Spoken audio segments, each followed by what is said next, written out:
Hello, Thames Valley Police, Nicole speaking. Yeah, hello. I'd like to make an appointment to come in regarding an incident that occurred yesterday. Okay. Can I ask what the incident was?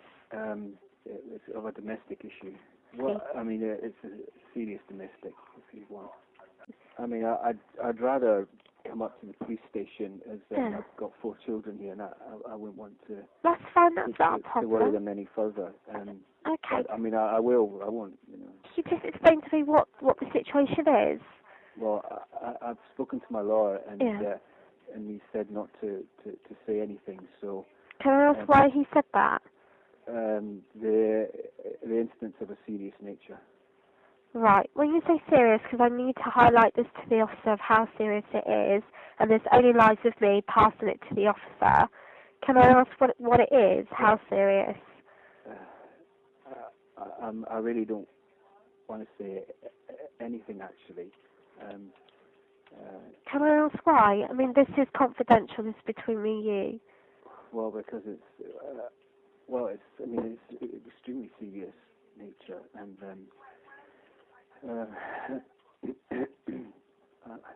I'm assuming it's regarding with your ex-partner. Yes. Okay, and the incidents occurred recently. Yes, last night. Right, and you're both okay, are you? You're not. None of you are harmed at all, are you? Well, we have one person is. Right. Okay. Is that person seeking any medical attention? Do you know? Do they need it? No. No. But, and you've got children involved as well? Yes. Okay, but they're with you at the moment and they're safe? They're with me and they're safe. Okay. My girlfriend's looking after them. So they live with your girl.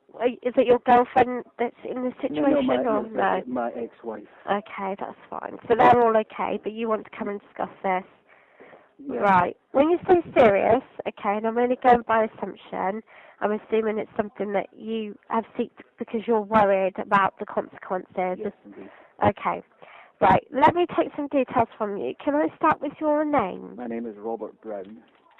And this incident happened yesterday, did you say? Yes, it did when I was dropping off the children. Okay. And can I take her name? Again, it's just for our information. Her name, my ex-wife, is Joanna Brown. When I first came across the story of Joanna Simpson, I was struck by how ordinary it all seemed at first. A family in Windsor, 2 children, a home that once held laughter, and a marriage that from the outside looked like many others, until it didn't. This is a story about control, fear, and the devastating failures to see danger before it's too late. It's a story that begins with love and ends in tragedy. Joanna Simpson was bright, warm, and kind. Friends remember her as someone who always thought of others first. She loved to host, to bake, to make her children feel safe and loved. She married Robert Brown, a British Airways pilot. At first, their relationship seemed successful, even enviable. But behind closed doors, things were shifting. Joanna confided in friends that Brown could be controlling, quick to anger, unpredictable. Their marriage began to unravel. There were reports that he monitored her movements, interfered with home security systems, and tried to track her communications. Joanna filed for divorce. It was almost final. She was just days away from being free. I can't help but imagine how she must have felt in those last days. Anxious, hopeful, ready to move forward, but also watching the shadows, knowing that something wasn't right. It was Halloween, the 31st of October 2010, a Sunday. Joanna was going to be home with her 2 young children. That afternoon, Robert came by to drop them off after a weekend visit. Neighbors later said the atmosphere was tense, the divorce was nearly complete, and Brown had been furious about the financial settlement. Inside the house, an argument began. It's believed to have lasted only moments, a blur of anger and violence. Joanna never stood a chance. Brown attacked her in the hallway, a place she should have been safe. Her children just a few steps away heard the sounds of the struggle. When it was over, he stood in the quiet of the house. The children were terrified. Joanna was gone. Brown moved with a chilling calm. He wrapped her body, loaded it into his car, and left. He'd already dug a grave days before in Windsor Great Park. He'd planned what come next. Later, he'd tell the police he was overwhelmed, that it wasn't premeditated, but the details say otherwise. The preparation, the grave, the way he dismantled the home CCTV and removed hard drives, all before calling the police. The next day, Robert Brown called emergency services. He said he'd been involved in a domestic incident, his voice calm, disturbingly so. He didn't confess right away. He didn't ask for help for Joanna. He asked to make an appointment to speak with officers. When officers arrived at Joanna's home, they found traces of blood, but no body.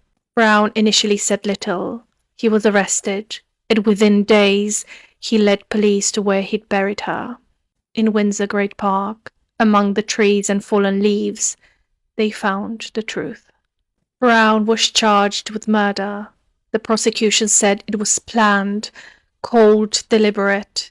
They pointed to the grave he'd dug, the tools he'd bought, the measures he took to hide his crime. But his defense claimed otherwise, that he was suffering from an adjustment disorder driven by stress from the divorce, that he lost control.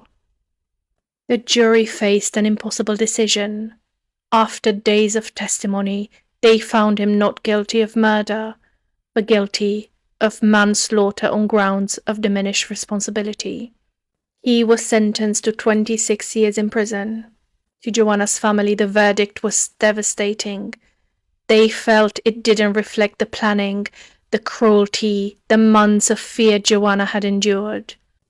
Time passed. Joanna's children grew up without their mother.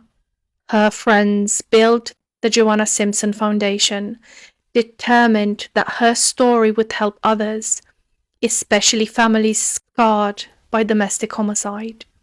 Then came another shock. Under UK law, Brown's manslaughter sentence meant he would be automatically released halfway through, after just 13 years.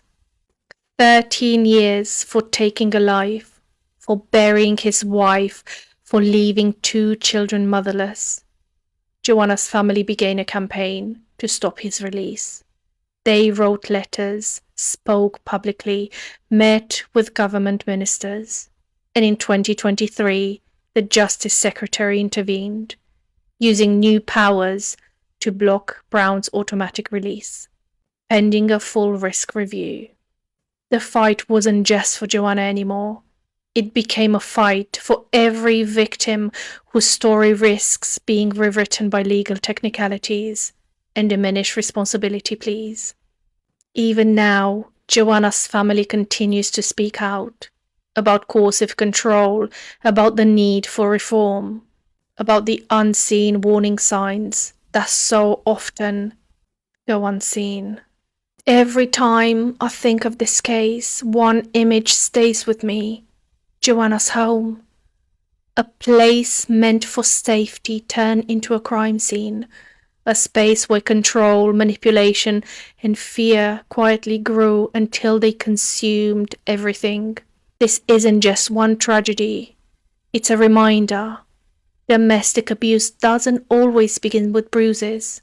It can begin with control, with silence, with isolation. And it's a call for all of us, friends, neighbors, colleagues, to listen when someone says they're afraid. If you or someone you know is in danger or feels unsafe at home, please reach out, because silence can be deadly. And stories like Joanna's remind us that speaking up, even once, can save a life. No one should have to live in fear. Joanna's story reminds us why we must never ignore the signs, and why sometimes The bravest act is asking for help. Thank you so much for listening to today's episode and for listening to Joanna's story. Please, if you know anyone that is in danger, if yourself are in danger, please don't stay quiet. Speak up. Ask for help from a friend, a family member, or even the authorities. That is courage. Thank you so much. Until next time, please stay safe.